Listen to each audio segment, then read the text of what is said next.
As Aaron likes to say, it's bacon time.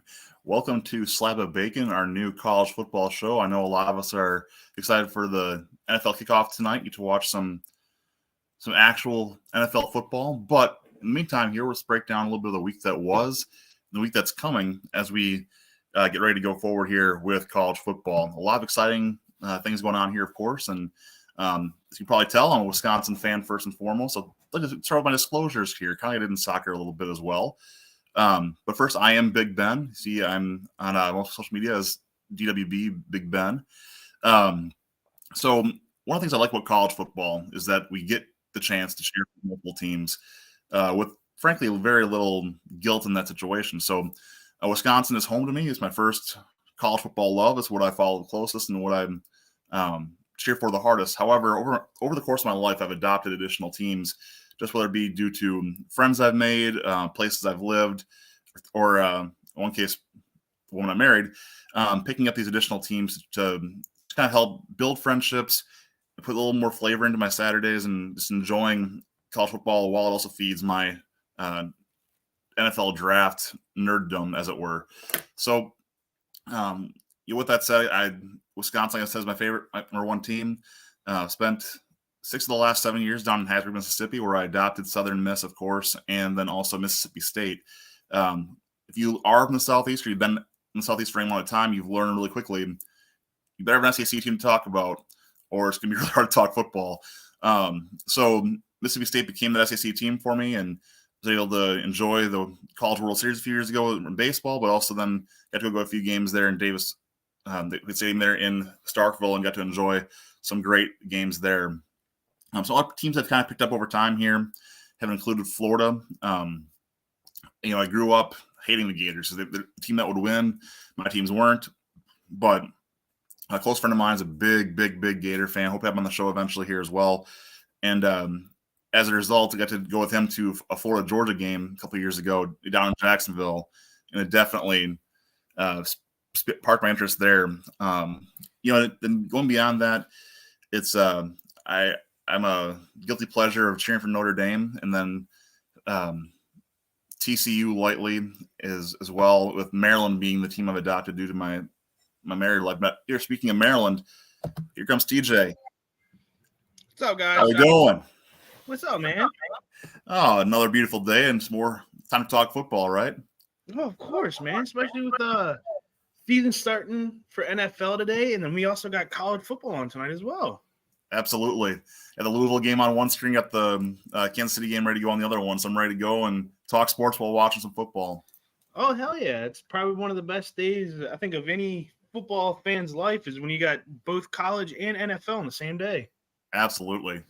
So, I kind of went through this a little bit ago, going through kind of my background, my teams I support. Kind of want to give your background, what drew you to college football, what teams do you like, and I guess what sparks the love for you?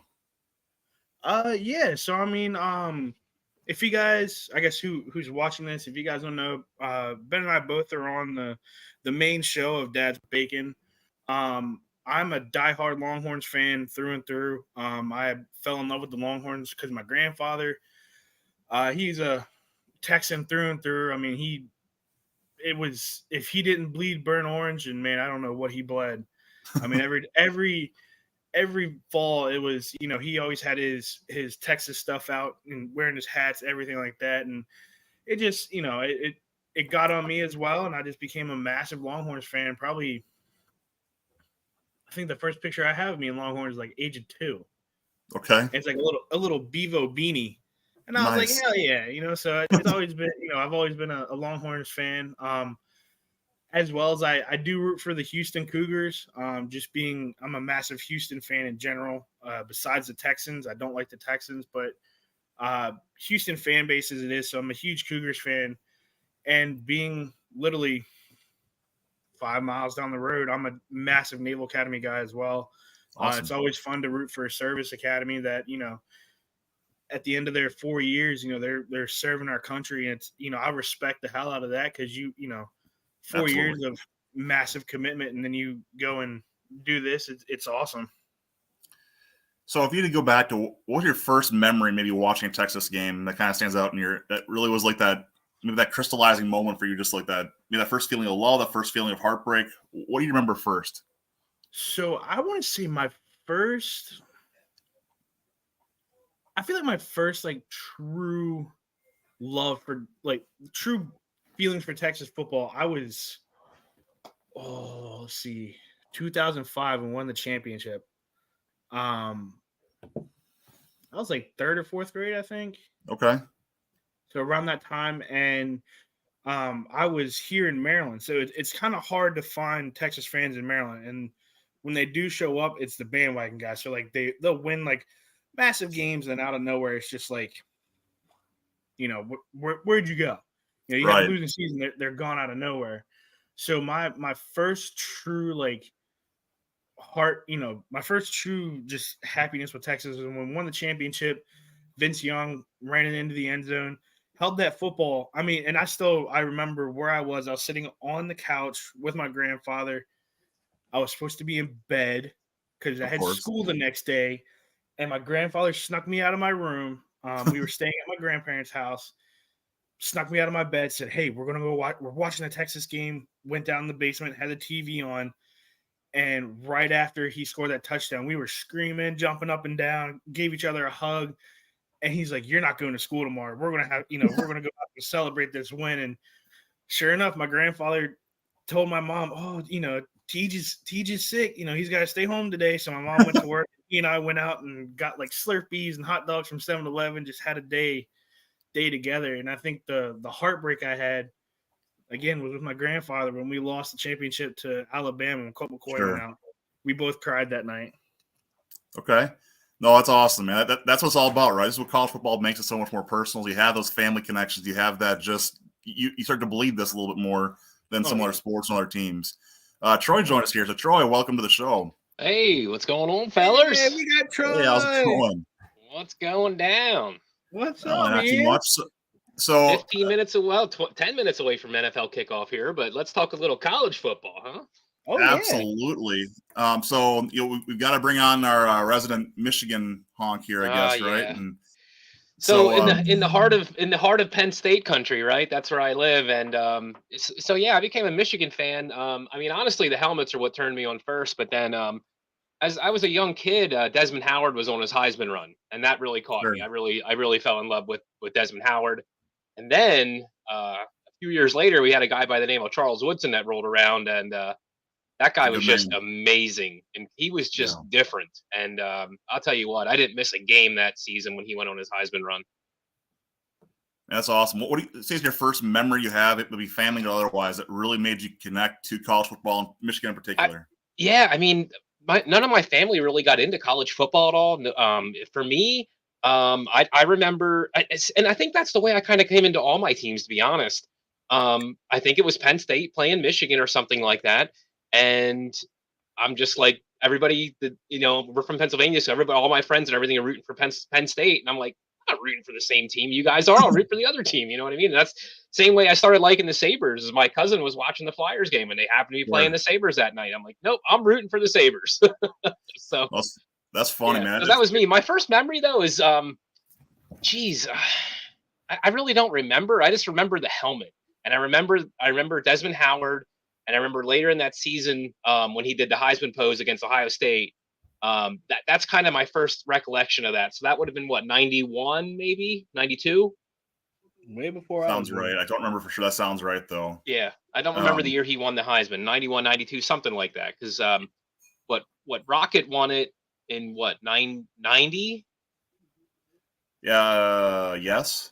Yeah, yes. Somewhere around there. So, but yeah, it was all in that same time frame, man. I mean, that's when people won the Heisman that weren't just a quarterback, Right. I'll just say that. You go back to this, and the funny part to me there is both Rocket and Desmond Howard and of course Woodson all end up being Packer players as well. So it's kind of funny. The connection for me there is looking at that and pieces of our 96, 97 teams too. So it's kind of even more fun connection. Yeah. Well, I'll tell you what, Desmond Howard, he was big for you guys that year. In fact, didn't he return one of the kickoffs for a touchdown when you guys played the Patriots that year, right?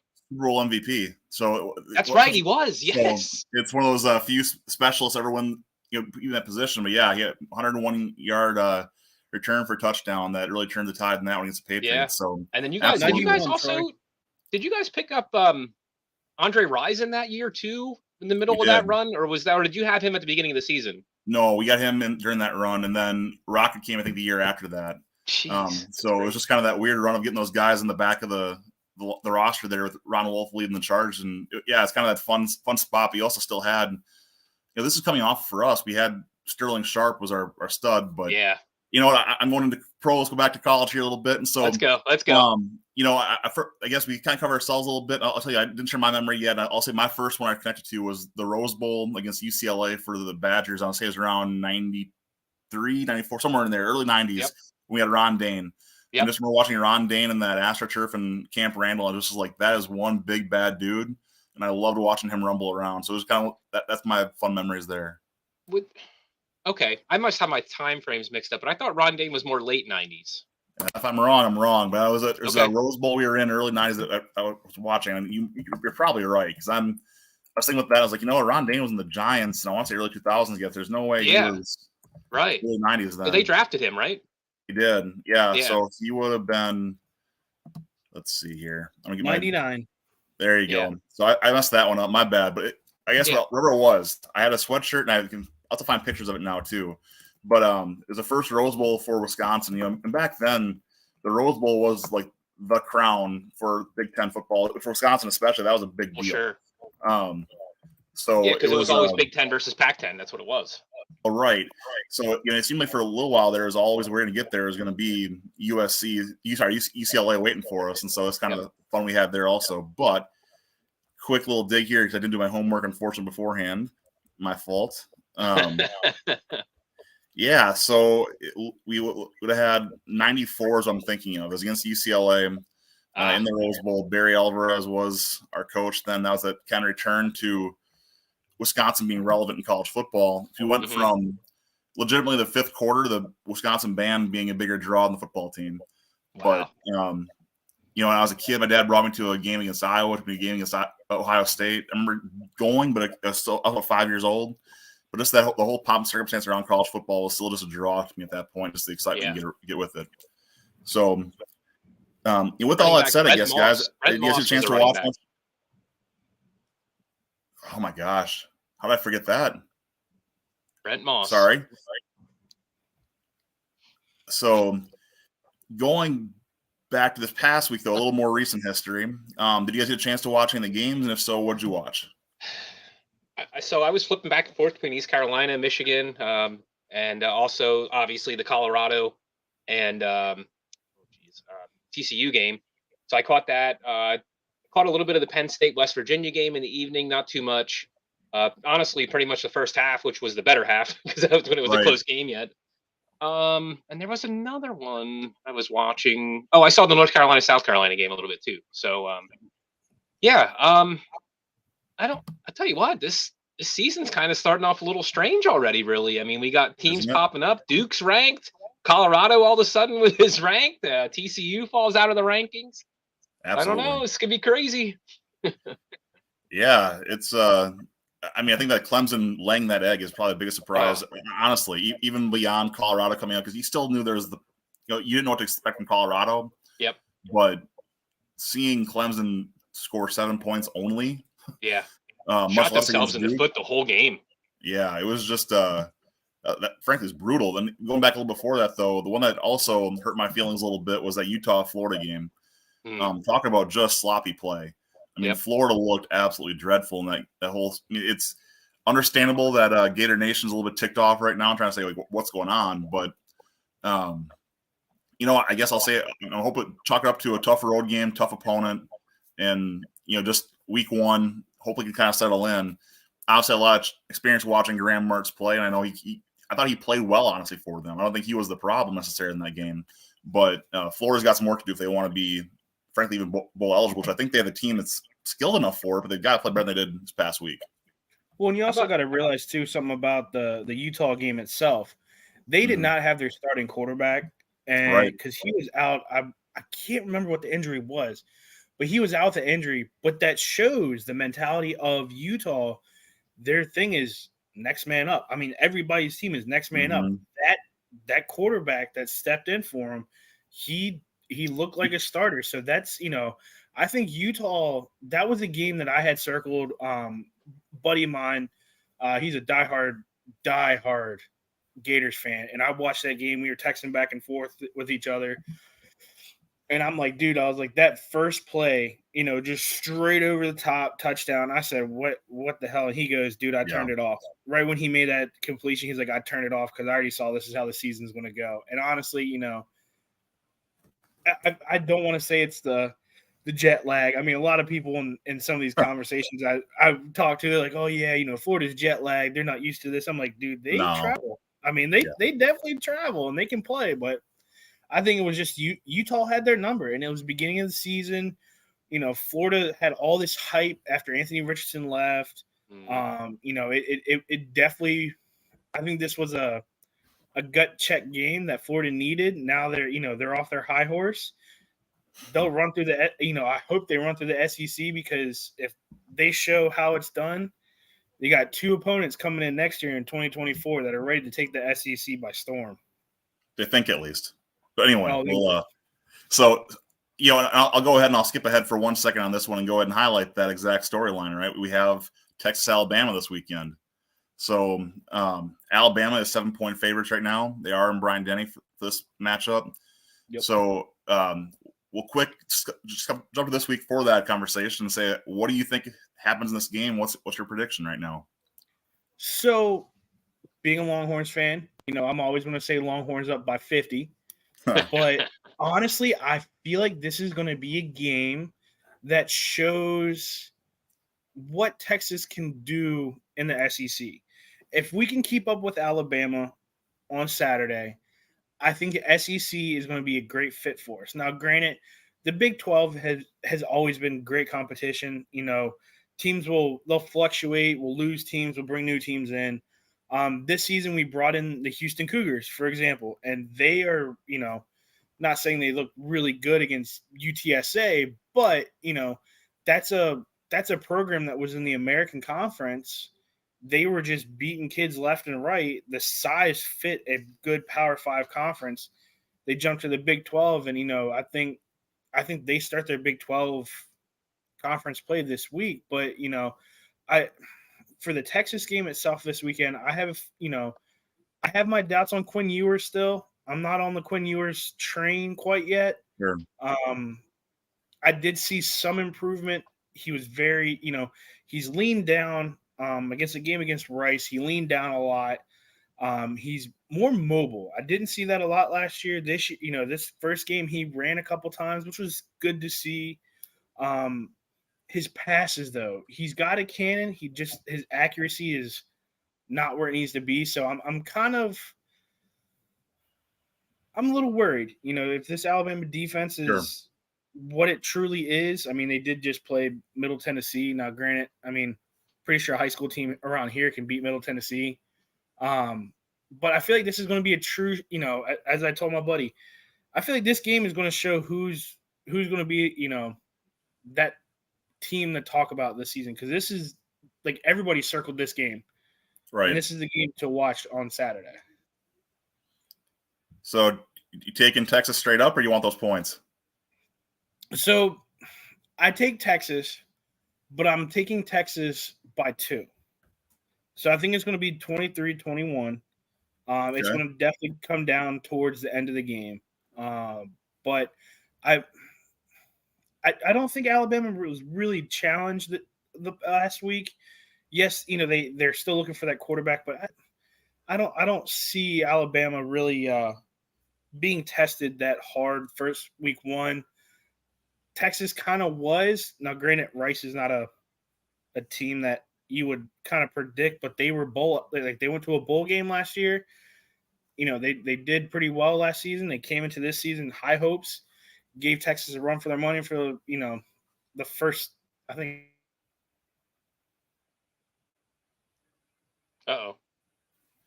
Did that freeze? Oh, there you go. Yeah, you sure did. It wasn't me this time. I know. I think it's because I said something about CM Punk last time. Maybe. But yeah, like I said, I don't think that don't think Alabama's really tested. So I think this will be the first true test of both teams. Okay. So yeah, I got Texas by 2. Troy, what do you think? I mean, I don't know how you can go against Alabama here. I mean, I'll take Alabama in this game. I think they'll win it. The one thing that's a little surprising to me is it seems like the Big 12 teams, it's all about the offense, and there's not much defense played. But Alabama has kind of fell into that trap with some of these teams a lot. A lot of their losses lately have been big, high-scoring games that their defense is letting them down in. So I'll say this: I think Alabama's going to win, but I think if it gets into a shootout, it actually is going to favor Texas. So I'll say if as long as the winning score is under 30, I'll take Alabama. But if it gets over 30, I'll take Texas. Okay, that's fair. I think that the difference Texas is going to experience really quickly here is going to a hostile environment like an SEC stadium for a home game. It's going to be a lot like when they play Oklahoma. Different. Yep. But in Oklahoma is that neutral site technically, right? So that's right. It is. Yeah, that's right. It's in Dallas. So you're talking about a situation now where you got to go to a place that is legitimately hostile, and like even you think about Baylor, Texas Tech. Yeah, I get it. Fine, great. Even Oklahoma State, okay, but it's just gonna be a little different going to Bryant-Denny. You've got Alabama staring you down. It's going to be, to TJ's point, a really good test for Texas to see how is this going to look, because Bryant-Denny's no joke. Baton Rouge is no joke. Yep. I mean, you go into these places, it's going to be a different thing than they're used to playing as a road team, where they're used to being that attraction, where they're going somewhere else where the home team really is the attraction. Texas fans are going to travel. They're going to be there. I don't doubt that. But if it's quarterback versus quarterback, I'd pick Texas, but it's not. It's team versus team. Right. So I got Alabama to cover this one, but I do think Texas does show well. Just they don't show out just yet, if I'm being honest. So remind me real quick again before we move past this topic. Texas and Oklahoma are the ones moving to the SEC. Is that right? That's correct. Yes. Okay, that's okay. So yeah, I'm curious how that's all going to work out. So you're going to keep that Texas-Oklahoma rivalry, but you think there's going to be any other rivalries built between any of those teams moving in there? Who do you think? Absolutely. See, this is where I think that the college football conversation and realignment, it's a little bit misguided. People say, well, what about the rivalries? Guys, we have non-conference matchups. Like it's not like you can't play a team you want to play. And by the way, I don't know if the Big Ten will after this. Well, but if you go past it though, even look at the bowl games. Yeah. Bowl games can matter again. Saying, hey, you know what? We're gonna have a preferential for, if we're not gonna get Bedlam, we'll make Bedlam happen. Mm-hmm. Like if you're both bowl eligible, Bedlam Bowl is happening. Whatever it is, you can make those things become a thing. True. It's not completely written off because they're not in the same conference. It's harder. I got it. Go ahead. Yeah, go ahead. Sorry. So to answer that question even more, in the SEC, Texas A&M switched over to the SEC from the Big 12. The biggest rivalry game in the state of Texas is Texas A&M, Texas. That rivalry is actually week 6 in 2024. Yeah. That is the biggest rivalry. It's sold out. I looked up tickets just to see like a rah-rah type of deal. At Kyle Field, Texas, those tickets normally go for any home game around like $120 to $200. Good seats. Wow. For this game, for the Texas A&M game in 2024, the cheapest ticket was $2,400. So that is one of the games that, in my eyes, I'm happy to see again, because I grew up watching Texas A&M play Texas at Kyle Field or at DKR. Right. Or, the very last game ever between those two, Justin Tucker won that game off of a field goal, and it was a 58-yard field goal. Yeah. That was the end of that whole rivalry. I think we played them one more time when they joined the SEC, but after that, nothing. So I definitely think, that's the biggest rivalry, I think, going into there. And also Texas and Arkansas, because Arkansas was in the Big 12 as well. Right. So, any of those teams that were like in the Southern divisions or in the Big 12 that Texas played, those would be the teams that I'm looking forward to. And don't forget LSU. LSU is a border battle. That's still a very short drive. Yes. And those cages get wild, man. I went to a Florida LSU game as well in Baton Rouge, and I'll tell you what, that was when Joe Burrow was at LSU and Kyle Trask was at Florida, and it was just, that is an absolute barn burner of a show.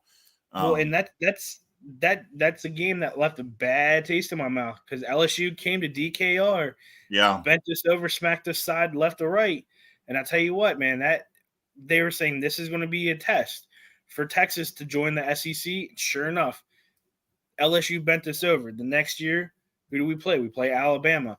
Dude, Alabama and Texas was such a great game, but Bryce Young brought that team down the field, won the game. And I always say, any Alabama fans, I tip my hat to you guys.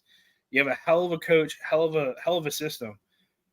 You don't have that big name quarterback that everybody's looking at this year.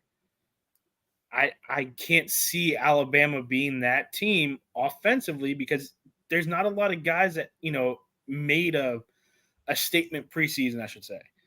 This first game, yeah, I mean they put 58 on Middle Tennessee, great, but there's not these like big names like they've had through previous seasons where somebody's like, hey, this guy's a Heisman runner-up or a Heisman finalist. I haven't heard that quite yet, so I think this is going to be that game that proves that there is a Heisman finalist on both teams. And I've gone before saying I think this is the year Alabama gets a reality check themselves a little bit too, where you start seeing some humility put into that program, whereas this might be that rebuild year. But I still think that it's still Bama. They're still going to win. Even on a bad year, they're winning 8 games. And that's just the reality. They've got 5 and 4 stars across the board on both sides of the ball. That's just too much talent to ignore. Speaking of talent, you can't ignore in LSU. Edwards-Helaire just took the first 2 carries for Kansas City, and I don't see Pacheco even anywhere near it. It's interesting. But anyway, going back to last week, so Colorado TCU, I want to hit on real quick before we move into this next week. Man, that game, dude, that game gave me chills. So I will be the first to say I am anti-Coach Prime. I'm anti-Colorado's team right now. I want them to crash and burn. I was cheering for the crash and burn the whole time, and I didn't get it. It's call me a hater, call me what I call me, but I cannot stand the idea of 64 transfers in one season into a program. That's not the college football I fell in love with, and I can't adjust to that quite yet. And the secondary game I'll talk about here quick is another Texas game that went awry last week, and that being Texas State, and they put a hurting on Baylor. I mean, and that's another 59 transfers for Texas State this past year as well. So it's just kind of, you look at this, and it also what it's going to lend itself towards is if you're not academic school, you can go get all these failing students and you can create a super program.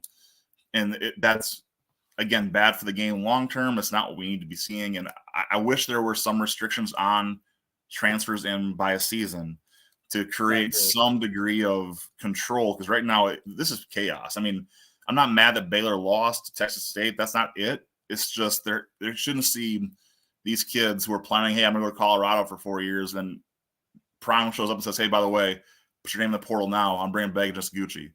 That's just the arrogance and just I get swag, fine. But, man, there's got to be some degree of respect and some degree of like, hey, I'm going to make you better. That I just didn't see there.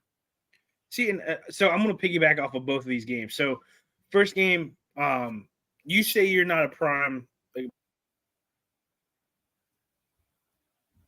I freeze again? Yeah, you go ahead. So I'm not a Prime fan, correct?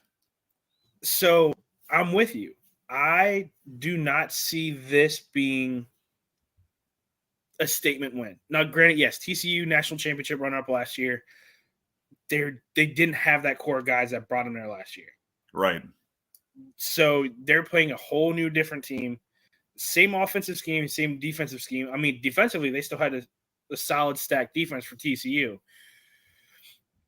I don't see Colorado making a big splash. They've got some games where do I think they're going to struggle? Massively. Look at Oregon. They play Oregon in 3 weeks. Yeah. They play USC, I think 2 weeks after Oregon. Then you got, Oregon State. Washington. Yeah, Washington State's there. Yeah. The Pac-12 has a great conference. If he can run through Eugene, beat Oregon and Eugene, okay, put a little bit of salt on that for me and be like, okay, start peppering me up. Yeah. They go into LA, play the Trojans, and they beat the Trojans. okay, now I get the little, pepper grinder. Hey, there's something. You go Right. to Washington and go to Oregon State, you beat them. All right, cool. You got my respect. You bring 60 kids onto a football team, dude. It sounds like the NFL. It sounds like a rebuild on the NFL. I don't like it. There are kids who got scholarships, busted their butt in JUCO, high school, whatever, to make this Colorado team. And when Prime came in and said, hey, I got luggage with me. You don't like it, deuces. And those kids walked out. It breaks my heart, dude. I mean, these Right. kids, they busted their butt to get this. I don't like that. Yep. And that's exactly where I'm coming from. And look, to be clear, I have no dislike for Shiloh Sanders, no dislike for Shedeur Sanders. That's not what I'm saying. My dislike is for Prime. Like, yes. Those kids are playing college football. They're doing the best they can with what they're given, and they're showing out. Shedeur Sanders, props to the man. Like, he played a phenomenal game against TCU, and without him, that's a very different game. I mean, Yep. do 505 yards. That's absolute insanity. Yes. I mean, Agreed. TCU, to your point, mixed Max Duggan. They missed Kendra Miller. They missed Quentin Johnson very clearly, especially early in that game. You saw TCU kind of find it in the third quarter into the fourth quarter and almost kind of took that game back. But I'll give the Colorado team props for making it happen. But Yes. I fully admit I seriously wanted to see Prime stub his toe there. No pun intended. And keep it going. But one other game I wanted to bring up from last week before we go into this week is Nebraska-Minnesota. I don't know if you watched it, but it was the most Nebraska doing Nebraska things I think I've seen in a long time. And again, Matt Rule's another guy I'm not a fan of. And I'm happy to see him fail. So did you see the game at all, by the way, before I go any further? So I watched the highlights because I think that game was on during our podcast. Yeah. And I think you were watching it and you like threw your arms up in the air. It's like, what happened? You're like, Nebraska did Nebraska things. And we're all just like, typical. Yeah. Like, I'm not a Matt Rule fan. I don't know. I've never really liked Matt Rule. I thought he would do something in the NFL. Never impressed me with Carolina. Yep. I mean, he did have that like cool start where they started undefeated and they just tanked the rest of the year. And I'm just like, not for me to watch anymore, not for me to do anything. He goes to Nebraska. Granted, I never even knew what a Cornhusker was until people were like, oh yeah, Matt Rule went to Nebraska. Cool. The last time I saw Nebraska play was probably 2006, I want to say, and they played Texas. And Texas They're still Big 12 back then, yeah. Yeah, and they beat them around the field left and right. And I think I remember seeing like a piece of corn in there, and I'm just like, all right, cool. They're feeding a Longhorn corn. That's great. That's going to make this team even better. Right. It's a mediocre thing. You're bringing these these NFL coaches that can't do anything. Harbaugh, for example. Harbaugh went to the Super Bowl, declined after that, went to college. He can do everything in the world. If you're a college coach, stay college. Do not jump to that NFL. You do not have what it takes. Matt Rule was not an NFL coach. Should have stayed at Baylor. Nope. Just tanked his career, and now he's at Nebraska. Well, look at Nick Saban. I mean, you have arguably the best college football coach of all time, arguably. And he couldn't even finish a season in Miami. I mean, that's just the reality of that one, too. So, all right. I'd be remiss if I didn't say I was happy to see Wisconsin come on. I had to laugh at our air raid offense scoring 4 rushing touchdowns. But defense looked like our defense by the second half, and I felt good coming into this week playing Washington State. Should be a fun matchup. So I'm going to go I know we lost Troy here a little bit ago, but I'm going to fly through the matchups this week so we can kind of give ourselves some time to get ready for the next show. But first game I have highlighted this week, Illinois, Kansas, Friday night at Kansas. Kansas is -3. Who do you like? I'm going to have to say Illinois. I'm not a fan of either team, but I want to see Kansas kind of stumble this year because they were on such like a high run last year. I want to see them lose just so when they come into DKR, we can tell them, hey, you guys lost to Big Ten teams, so suck it. Yeah, so where I go is on the other side of this one. So Kansas's coach is a Wisconsin guy, Lance Leipold, and Illinois has Brett Bielema, who spurred us to go to Arkansas. So I like watching Big Brett eat one whenever I can. So, and frankly, I kind of like seeing Kansas not suck at football. They were so bad for so long. It's kind of nice to see the Jayhawks not just be a basketball school. So, but that being said, I still think this team is the better of the two teams we're talking about. So I've got Kansas in this one, but I think the 3-point line is accurate. It's going to be a fun, close game. Yeah. The next might be the most aesthetically pleasing matchup of the week. Vandy at Wake Forest, two black and gold teams, but Wake Forest is -10 for the line right now. What do you like and why? I'm going to say Wake Forest.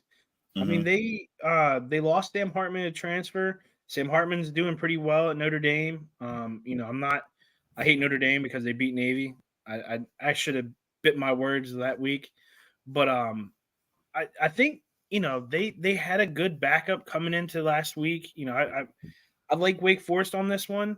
I'm pretty sure Purdue lost last week, so I definitely I want to see how they would rebound after a loss. So I've got Wake Forest winning this one. Okay. Next, we got Notre Dame at NC State. Notre Dame is 7.5-point favorites on the road. I take that. Yeah, 100%. I do too. Next one, talk about Utah coming up here again. They're -8 at Baylor. Yep. Yeah. So I think this was Baylor's kick in the nuts when they lost to Texas State. Texas State had a lot of transfers come in.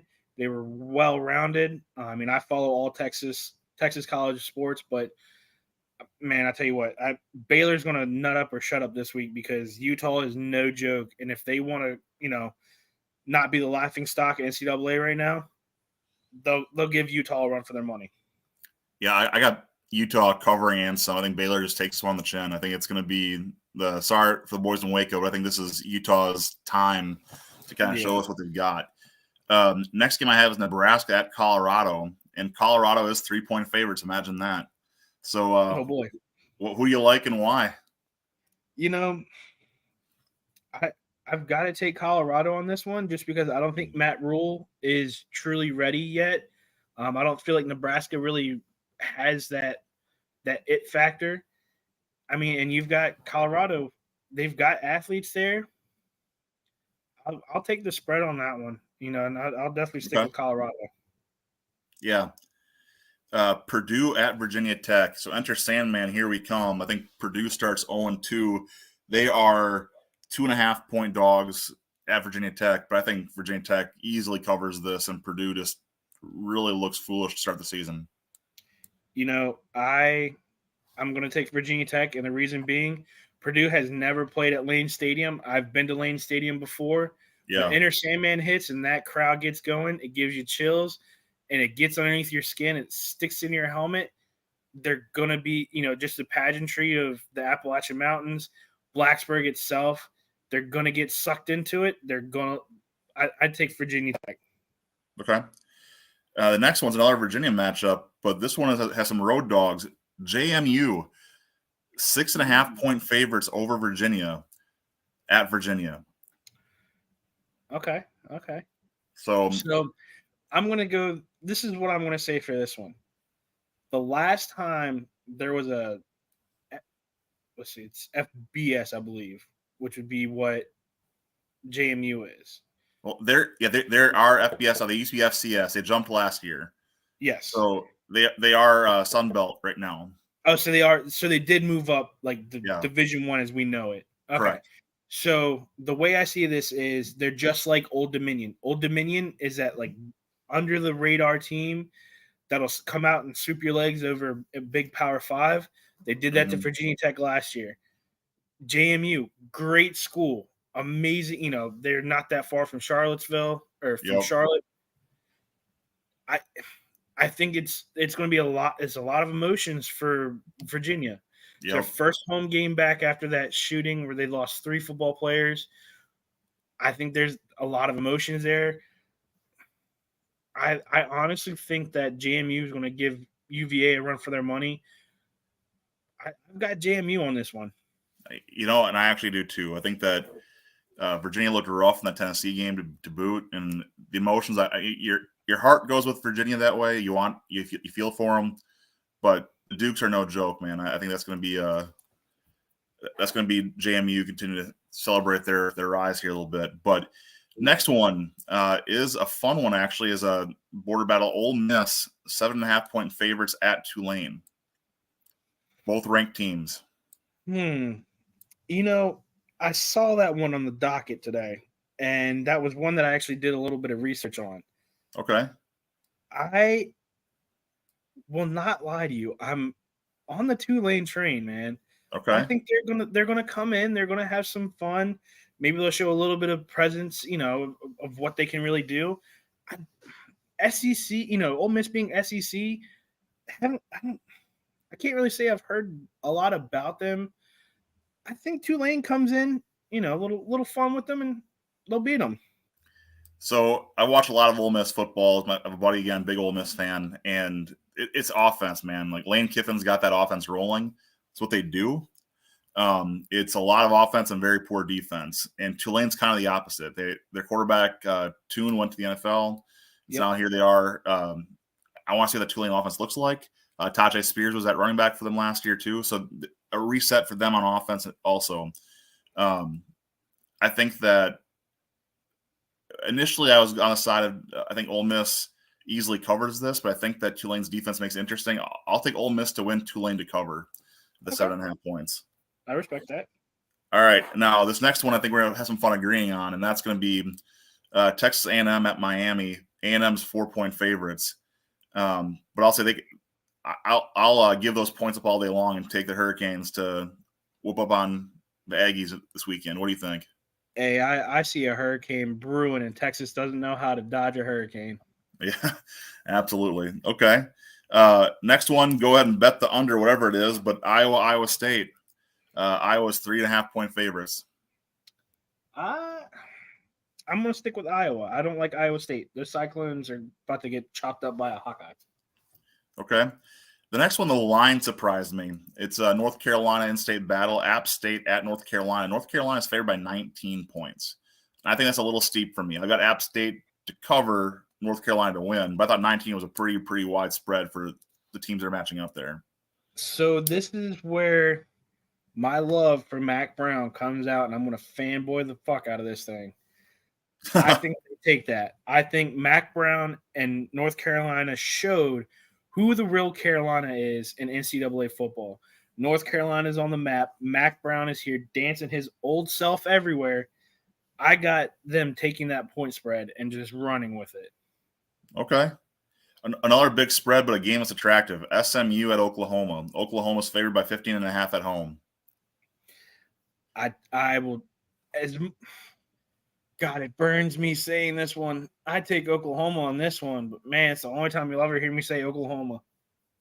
Yeah, this is hard for me. I'm looking at this and I'm really I like SMU.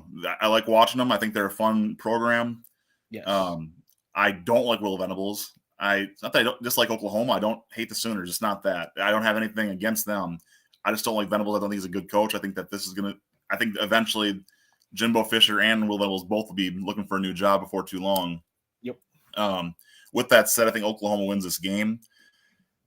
But I'll give my not so fast moment here. And SMU, if they can keep their offense rolling, which I believe they can keep this thing close, they will at least cover and maybe have a chance to win this game in the fourth quarter. But I think Oklahoma pulls it out being at home. So we'll see what we get there.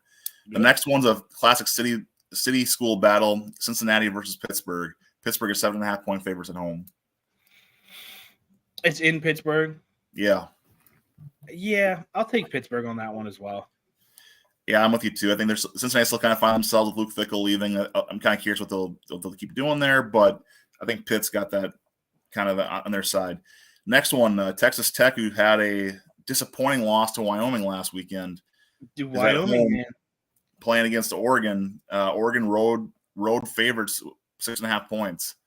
So I'm going to tell you right now, Texas Tech likes to shoot their guns. They ain't going to shoot this duck down. Dude, No. Bo Nix is going to take the Ducks into Lubbock. They're going to poop all over them, and Puddles the Duck is going to hit another 81 push-ups. Okay. Yeah, I got another rough one for another Texas team here. I think Tech gets slaughtered in this one. I think the 6.5 is being generous. Oh, yeah. It's going to be a lot more than that. So,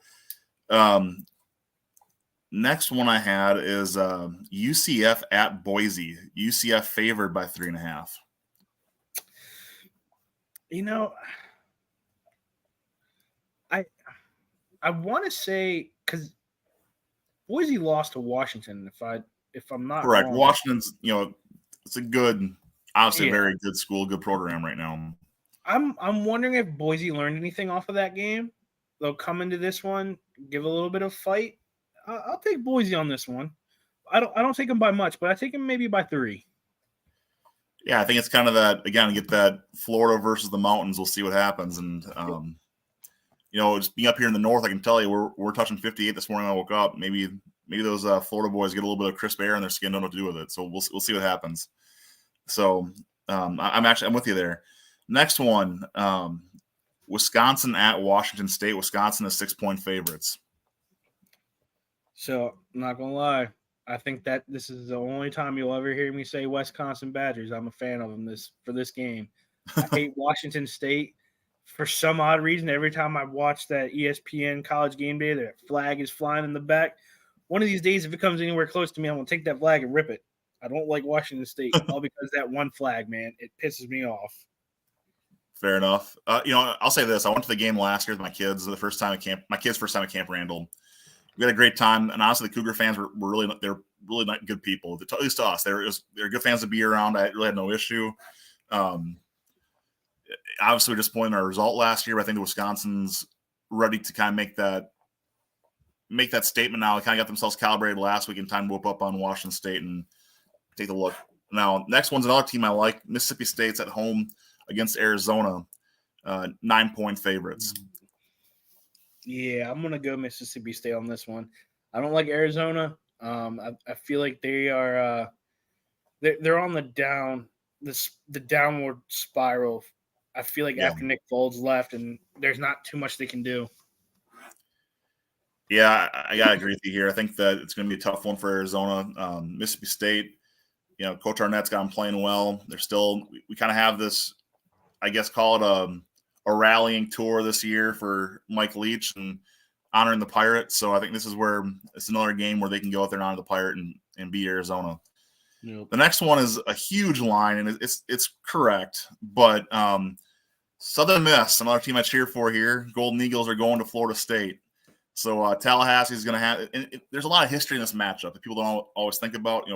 Brett Favre at Southern Miss, going down there, they beat Florida State. They beat these big programs. So there's some history here. But this is a different Florida State team. And while Southern Miss has Frank Gore Jr., has some players that are worth looking at, I hate to say it, it'll be a stretch to cover that 31. I think Florida State's going to have their way, and it's going to be playing subs by end of the third quarter, unfortunately. Yeah. Let's get in the cameras. Tomahawk chop this one. They're about to have some Eagles for dinner. Yeah, that's a rough one for me. Another weird one, Auburn road favorites at Cal, 6.5 points. I'll take that. I don't see Cal. Okay, here's my thought. Cal is a great team at home when they want to show up. Mm-hmm. I have not seen them play a very good home game. I want to say in about 2 to 3 years. They've had some good home games. I don't see, I see the SEC walking into a Pac-12 and showing them who's boss. I mean, this is that dominant of who do you play for? You play for the SEC? All right. Pac-12 ain't got nothing on them. So this is where I'm argued a little bit. Cal has been scorned. They've been the outcast in this whole situation, this whole conversation. And what better way to flip the bird to the whole country than to beat an SEC school and just be like, yeah, we're Cal. Yeah, we're academic, but we're also we're gonna beat you. And welcome, have fun, but we're still gonna. So now all that said, I got Cal to cover, but still to lose. Auburn's not lose this game, but I got Cal to cover that. Okay. The last one, and my handwriting is terrible here, so I apologize. But Arizona State is hosting somebody that I can't read because my handwriting's terrible. I'll get this up here in a second. Oh, Oklahoma State. That's what it was. So, yeah, great game here. Oklahoma State and Arizona State. 3 points favorites for Oklahoma State on the road. Arizona State has its self-imposed bowl ban this year, so this is probably as close to a bowl game as you're going to get if you're a Sun Devil fan. What do you think? You know, I don't see the Pac-12 having that massive of a fight in a lot of these teams. Arizona State has always been up there ever since Herm Edwards came back, started coaching them up. They were on the up and up. When you think Pac-12, you don't think Arizona State. You think Oregon, Stanford, USC. These big names. Mm-hmm.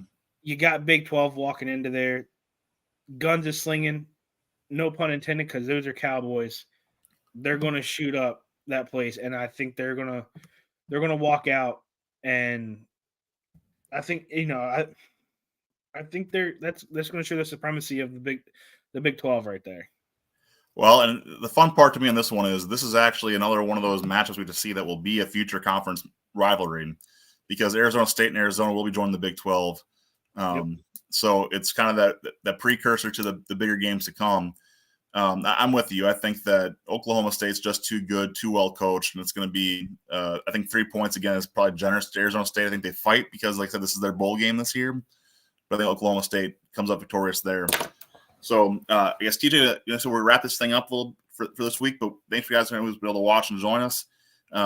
This is the Slab of Bacon show, and I'll give you more history on Slab of Bacon next week as we review some more of my Wisconsin fandom and the lovely trophy that was the Slab of Bacon that ties so well into our Dads of Bacon theme. But thanks again, TJ, and we'll see you here in a little bit. No problem, man. I'll see you here soon. All right, thanks.